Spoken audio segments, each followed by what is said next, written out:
So, when you picture the underworld, who comes to mind?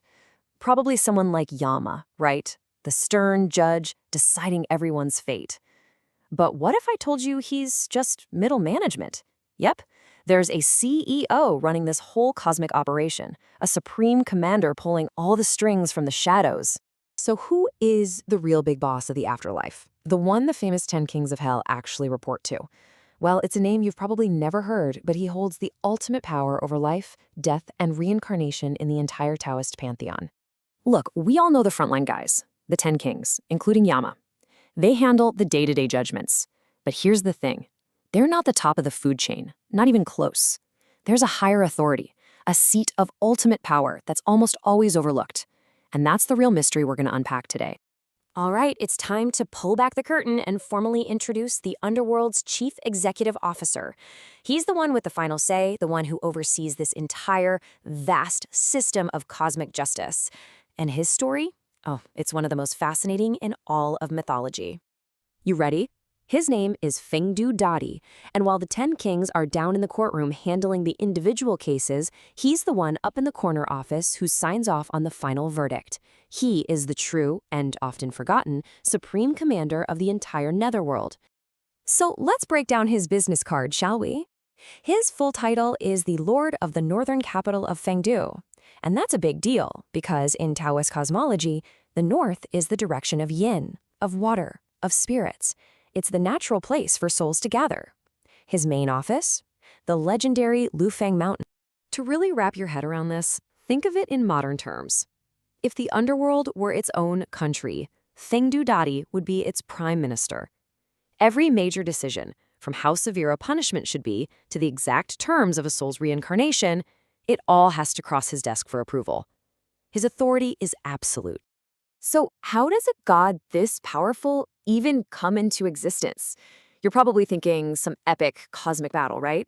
Or a grand divine decree. Nope. The real story is, well, it's more like a brand evolution that started with a historical pun. Seriously, you heard me right. Look, this idea didn't just pop up overnight. It took centuries to cook. It all started way back in ancient times, with texts linking the north to the spirit world. Then, fast forward to the Eastern Han Dynasty, where a local legend about two Taoist masters started to gain traction. And finally, a scholar named Tao Hongjing made it official, cementing Fengdu Dadi's place at the top of the Underworld's org chart. All right, so let's meet the two guys who basically created a god by accident. Their names were Yin Chong Sheng and Wang Fengping. These were real Taoist practitioners who, legend has it, achieved immortality in a place that would eventually be known as Fengdu. So, to honor these two masters, the local folks started mashing their last names together, Yin and Wang. Put them together, you get Yin Wang. It was just a nickname, a simple shorthand to talk about the two famous immortals from their town. And here is where everything changes, because the term Yin Wang, well, it sounds almost exactly like the phrase for King of the Underworld. Over time, the story of two local heroes got twisted into the legend of a king of the underworld ruling from Fengdu. And just like that, a historical pun, a simple misunderstanding, rebranded a mountain into the headquarters of hell. Okay, so how do you get from a funny-sounding name to a massive celestial organization? Well, Fengdu Dadi doesn't fly solo. He's running a divine bureaucracy that is so complex it would make any Fortune 500 company look like a lemonade stand. Let's take a look at the org chart, okay? At the very top, you've got the CEO, Fengdu Dadi. No surprise there. Those famous 10 Yama Kings, think of them as his regional VPs. Below them, you've got 6 main divisions, or palaces, handling the big picture stuff. And then it gets even crazier, with 72 specialized bureaus. 72.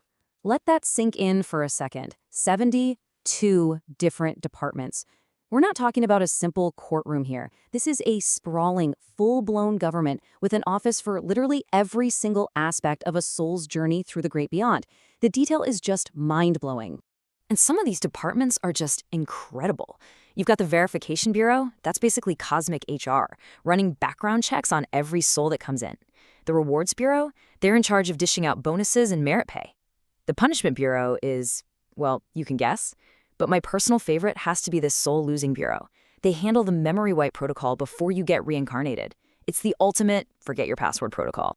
So you might be thinking, how on earth do you interact with the big boss of the underworld? Well, believe it or not, he's a huge figure in folk religion, and people worship him, not really out of fear, but more out of respect for cosmic order, and maybe to give their ancestors a helping hand. There are a few key dates you'll want to circle on your celestial calendar. Some say his birthday is the 9th day of the first lunar month, which, get this, is the same as the Jade Emperor's, kind of symbolizing the balance between heaven and hell. But the really big one is the entire 7th lunar month, known as the Ghost Festival, when the gates of the underworld are wide open. The 9th day of the 9th month is another big day too. And the whole process is actually pretty straightforward. You can visit a temple dedicated to him, or to a related deity called Fengdu Dadi. The offerings are simple, things like flowers and fruit, because it's all about sincerity. People usually pray for their deceased relatives to make sure they're doing okay, or they might ask for help getting rid of some bad luck. And this is the part that I really want you to get. Worshipping Fengdu Dadi is not about being terrified of what happens when you die. For people who've lived a good, decent life, he's not a figure you need to fear at all. He's the ultimate guarantor of justice, the protector of the cosmic balance. All right, so let's bring this all home. What's the final takeaway? What is the ultimate mission statement behind this entire incredible, elaborate system? What's the whole point? To make his role crystal clear one last time, it helps to compare him to another powerful deity, Fengdu Dadi. You can think of Fengdu Dadi as the prime minister, managing the entire portfolio, life, death, fortune, the works. Fengdu Dadi is way more specialized. He's the minister of justice, laser-focused on the legal and penal system of the underworld. And really, this whole thing boils down to one simple, powerful idea. Good is rewarded and evil is punished. That's it. That's the core belief that this entire underworld bureaucracy is built to uphold. It's a system designed to make sure that, in the end, the cosmic scales are perfectly balanced. And that leaves us with one last thing to chew on. This entire mind-bogglingly detailed system, from a celestial CEO down to 72 different departments, was created to serve one single idea, that justice will always be served. So what does our deep, fundamental need for a system like that tell us about what we as humans value most of all?